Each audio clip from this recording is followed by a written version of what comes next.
Olá família, bem-vindos a mais um vídeo aqui do nosso canal. E no vídeo de hoje, mais uma dúvida recorrente. Bom, assim, qual é o método mais eficiente para emagrecer, para queimar gordura, acabar com aquela incômoda gordura que está na minha barriga? É a restrição calórica? É a contagem de calorias? É observar quantas calorias tem o alimento e controlar essa ingestão calórica? Ou a prática do jejum intermitente? Qual será mais eficiente?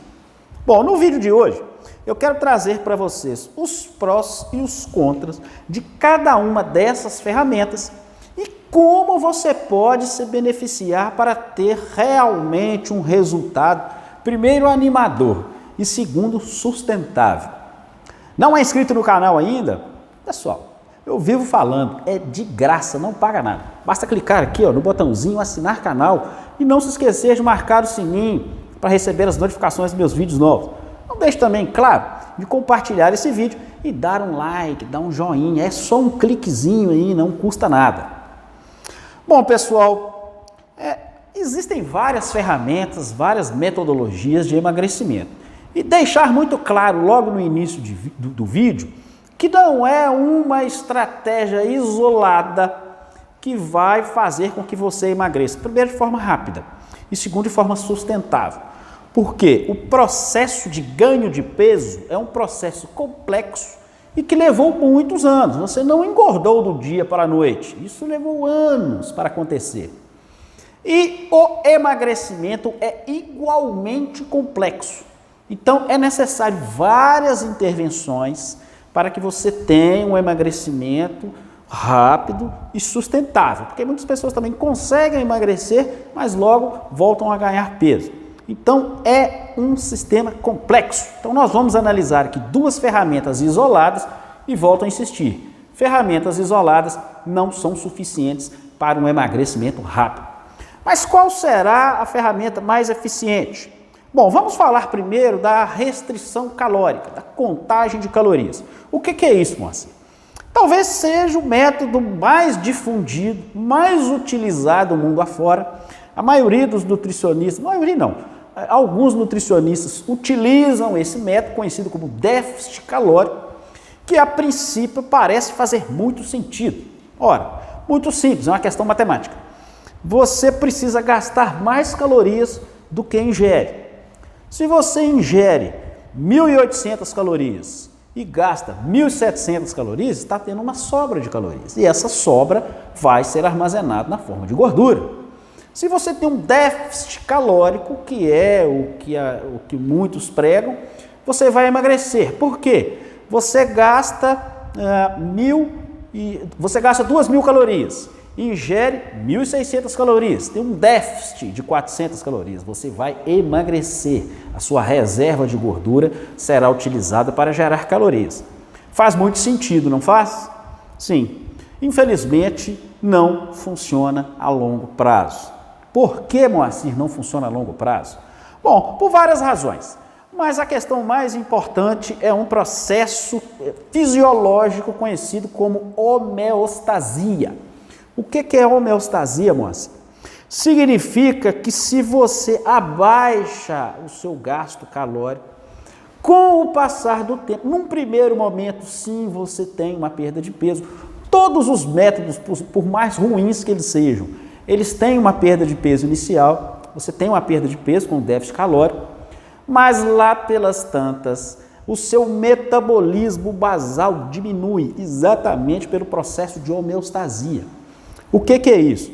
Significa que o nosso corpo percebe que está havendo um aporte menor de calorias e ele diminui várias funções no corpo. Por exemplo, temperatura corporal, batimento cardíaco, manutenção de uma série de sistemas. Isso tudo gasta muitas calorias, muito mais do que você pode imaginar, muito mais do que você fazendo 2 horas de esteira. Então, manter a temperatura corporal, por exemplo, gasta muitas calorias. E o que acontece se você restringe com o passar do tempo? Come menos. O que acontece? A sua temperatura corporal vai cair, o seu batimento vai ficar mais desacelerado. Aí muitos que estão me escutando falam, isso é uma balela, isso não funciona, isso é só teoria. isso é conversa. Bom, em 1944 houve um experimento nesse sentido. Depois vários outros experimentos confirmaram esse mesmo experimento do Dr. Ancel Keys, que é o pai da teoria lipídica. Ali no final da Segunda Guerra Mundial, ele pegou alguns voluntários, pessoas que não queriam ir para a guerra e preferiram participar desse experimento, que foi conhecido como o experimento de Minnesota. E ele fez exatamente isso, colocou esses voluntários em uma dieta restrita de calorias, 1.600 calorias. Veja bem, 1.600 calorias, mais até que muitas dietas e muitos protocolos pregam hoje em dia. O que aconteceu com o passar do tempo? Bom, os pacientes, óbvio, emagreceram. Uma dieta restrita em calorias vai emagrecer. Mas alguns sintomas interessantes foram observados. Queda de cabelo, as unhas fracas, perda de massa muscular, diminuição da temperatura corporal, como eu falei, noites agitadas e mal dormidas, depressão, ansiedade, agitação. Então, o que acontece? Eles observaram que esse metabolismo basal diminuiu e com muitas consequências. Mas o pior nem foi isso tudo. O pior é que a perda de peso esperada não foi observada. Significa que as pessoas perderam muito menos peso do que se esperava. E mais grave ainda, ao final do experimento de Minnesota, a maioria dos pacientes ganharam mais peso do que tinham no início do experimento. Sabe por quê? Porque esse experimento demonstrou que as pessoas tinham uma verdadeira alucinação por comida.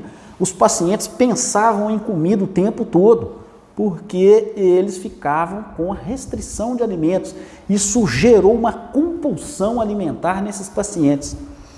Então, meus queridos e minhas queridas, a questão do déficit calórico já caiu lá nos anos 40 e vários experimentos depois confirmaram que isso não funciona nem a médio nem a longo prazo.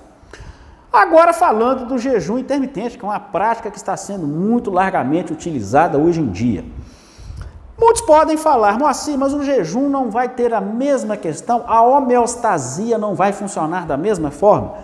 Bom, os experimentos mostram que não. Porque como o jejum é um processo de restrição total de calorias, mas por algumas horas, e aí existem vários protocolos, de 14, de 16, de 18, de 24, de 48 horas, aí dependendo do resultado que cada um espera.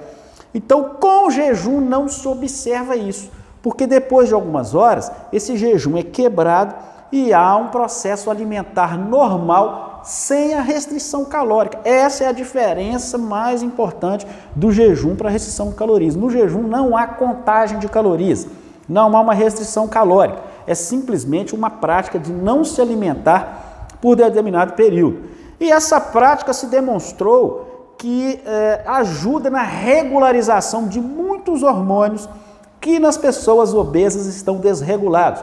E aí os mais importantes, a insulina, a grelina, a testosterona, o GH, esses hormônios que estão desequilibrados em pessoas obesas começam a se reequilibrar em quem adota a prática do jejum intermitente. Entretanto, pessoal, é muito importante deixar isso muito claro. Nós já falamos de jejum intermitente em outros vídeos aqui no canal, é que não se pode começar jejum intermitente do dia para a noite. Não vai funcionar. Você vai ter dor de cabeça, vai sentir fraqueza, pode ter hipoglicemia. Se você for diabético e está tomando hipoglicemiantes ou está tomando insulina, pode ser especialmente complicado. Antes da prática do jejum intermitente, é preciso uma adaptação alimentar. É o que eu chamo lá no meu programa de realinhamento alimentar. O jejum intermitente não é o início de um processo de emagrecimento. É uma ferramenta importante, mas está lá no meio do processo. É preciso um início primeiro, uma adaptação primeiro. Se você quer saber mais como isso funciona, passo a passo, como é esse realinhamento e como utilizar o jejum intermitente para melhorar os seus resultados, não deixe de conferir lá o meu programa, o Mapa do Emagrecimento. Eu vou colocar aí na descrição do vídeo o Mapa do Emagrecimento.